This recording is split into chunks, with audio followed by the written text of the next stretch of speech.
Welcome back to Fluent English 10, the podcast where we turn real-life mistakes into real learning moments. I'm Elena, and I'm so happy you're here, ready to listen, learn, and laugh a little. Let me ask you something. Have you ever said the wrong word in English and didn't know why people looked confused? Or maybe you tried to be brave and speak in a real situation, but it didn't go as planned. Don't worry, we've all been there. And today's story is a perfect example of that. It's about someone who finally says, "Today I speak English." No fear. They walk into a store, ready to speak, ready to use what they've learned, and then boom, one word changes everything. But don't worry, this story ends with kindness, learning, and new confidence. So sit back, get ready to practice your listening and shadowing, and let's go into the store together. It's Thursday morning. I'm sitting in my English class and 10 other students from different countries. The teacher is smiling at the front of the room. She looks excited and full of energy. "Today," she says, "I have a special homework for you. It's not grammar. It's not writing." We all look at her, waiting. "What kind of homework is it?" She says, "This week you must speak English in real life, outside the classroom." Some students laugh. A few look nervous. One person says, "With a stranger?" "Yes," the teacher says. "It can be a short conversation, ask for directions, order food, buy something." She continues, "You don't need perfect English. You just need brave English." I look down at my notebook and write, "Speak English, no fear." That sentence stays in my mind. It sounds simple, but powerful. After class, I walk down the street thinking about the homework. I want to speak to someone, but I don't know where to start. Maybe I pass a coffee shop. No, too busy. Maybe a clothing store. No, too complicated. Then I see a small grocery store, a local place with fruits, vegetables, and meat. It looks perfect. Not too big, not too full. I stop in front of the door. My heart is beating fast, but I take a deep breath. I remember what the teacher said. Brave English. I nod to myself and whisper, "Okay, I'm ready. Let's do this." I open the door and walk inside. The store smells like onions, garlic, and fresh bread. I see carrots, potatoes, and chicken in the fridge. I think, I'll cook chicken and rice tonight. Easy, healthy, good plan. Then I see the man behind the counter. He looks friendly. I walk toward him with a big smile. The sentence is ready in my mind. I practiced it 5 times already. I look at him and say, "Hello, do you have, live chicken?" The store becomes very quiet. The store is so quiet, too quiet. No one answers me. The man behind the counter just looks at me. He doesn't look angry. Not at all, just confused. Like his brain is still thinking. I smile again. Maybe he didn't hear me? Maybe I said it too fast? So I repeat slowly this time. "Do you have live chicken?" Now, a woman standing near the bread turns and looks at me. Another man near the apples also stops and stares. Okay, Something's wrong. I can feel it. But what? I don't know. I'm not sure. I mean, I practiced the sentence. Chicken is chicken, right? Maybe my pronunciation is bad? The man finally answers, "Live chicken?" He says it slowly, like he's not sure if he heard correctly. I nod and say, "Yes, live chicken, please." But his face stays the same, confused, but now also trying not to smile. He points to the fridge behind him and says, "You mean raw chicken?" I stop. My brain feels slow for a second. "Raw?" I ask. "What's that?" He takes a package from the fridge. It's fresh chicken, not cooked, ready to be prepared. "This is raw chicken," he says. "Not cooked yet. Still cold."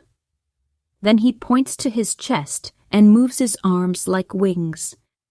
But live chicken means, the chicken is still alive. Walking, breathing, moving. And that's when it hits me, oh no. I didn't ask for raw chicken. I asked for live chicken, like a farm chicken, a real living chicken. I feel my face turn red. My ears feel hot. "Oh," I say quietly, No, not live chicken, not walking chicken, just the normal one, for cooking." Now the man laughs softly, and the people nearby smile too. But not in a mean way, just warm, friendly smiles. He says, "Don't worry." That was funny, but I understand. English is tricky sometimes. I laugh too, a little nervous but also relieved. "Thank you," I say. "Sorry for the chicken confusion." He laughs again. "No problem. Let me show you the best chicken we have." And just like that, the moment becomes okay. The man walks over to the fridge and points at different packages of meat. "This one is chicken breast. This one is chicken legs. All of them are raw," he says. I nod, listening carefully. "So, raw means not cooked?" "Yes," he says. "Raw is the word we use for food before you cook it." "Okay," I say slowly. "And live means the animal is still alive?" He nods again. "Yes, a live chicken is, well, a chicken that is still walking around." I laugh, a little embarrassed, but also kind of proud. I think I mixed the words in my head," I say. "That's okay," he says kindly. "Many people confuse them. They sound simple, but they mean very different things." Then he writes something on a piece of paper from the counter.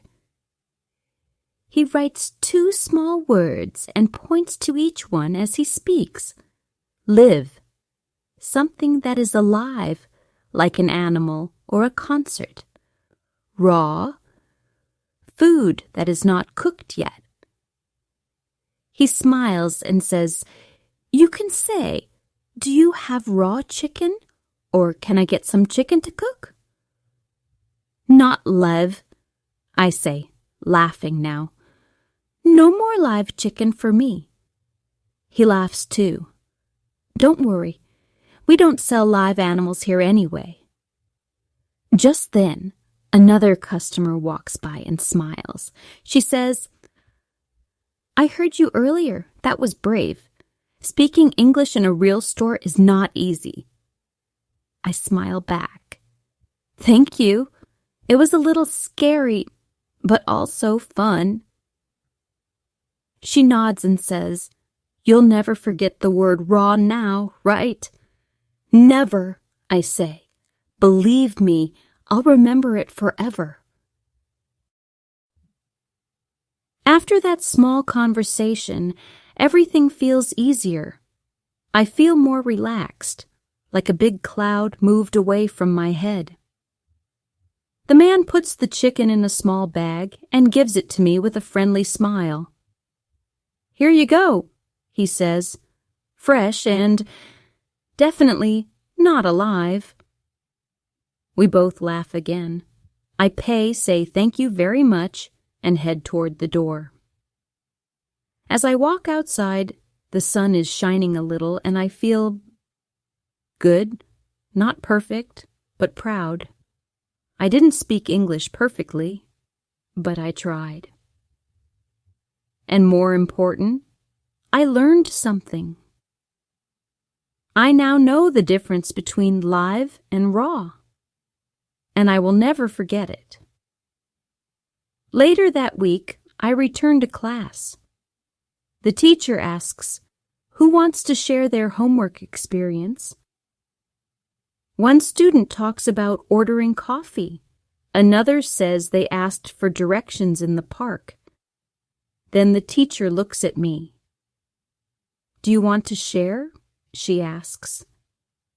I smile. "Yes, I do." I stand up and tell the story from the beginning. I tell them about the small store, the chicken, and the silence after I asked my question. I even say the full sentence again. "Do you have live chicken?" Everyone laughs, even the teacher. But no one is laughing at me. They're laughing with me. I explain the difference between live and raw. I hold up the paper the man gave me, and I read both words aloud. Now I know how to ask for chicken the right way, I say. And next time, maybe I'll ask for beef, just to be safe. The class claps, and I sit down, smiling. It feels good to share, not because I was perfect, but because I was real. I made a mistake I learned, and I used my English in real life. And in that moment, I realize this is what learning really looks like. So, what can we learn from this story? First, it's okay to make mistakes. Everyone does. That's how we learn. Even native speakers say the wrong word sometimes. What's important is not being perfect. It's being brave. The student in this story could have stayed quiet. They could have waited.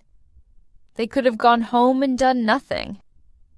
But instead they said, "Today I speak English. No fear." That one sentence changed everything. And yes, they made a mistake. A funny one. But because of that small mistake, they learned 2 new words, live and raw. Now those words are in their brain forever. Not because they studied them, but because they used them. That's the key. Use your English. In real life, even if it feels scary, ask a question at the store. Order food. Say hello to someone. Maybe you'll say something wrong, but maybe you'll learn something amazing. Also, don't forget the kindness in this story. The man in the shop didn't laugh to be rude. He smiled. He explained. He helped. That's what most people do when they see you're trying your best.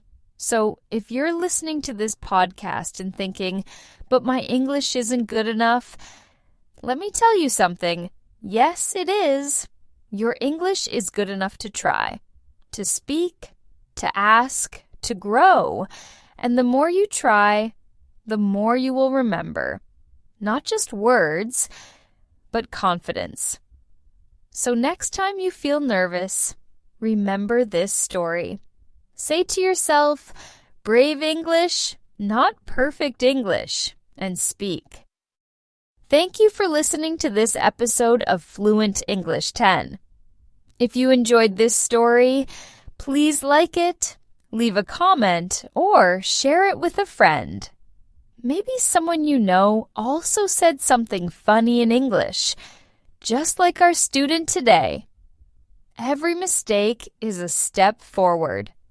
Every try is a small win. Keep practicing, keep smiling. And remember, speak first, correct later. I'm Elena, and this was Fluent English 10. See you next time.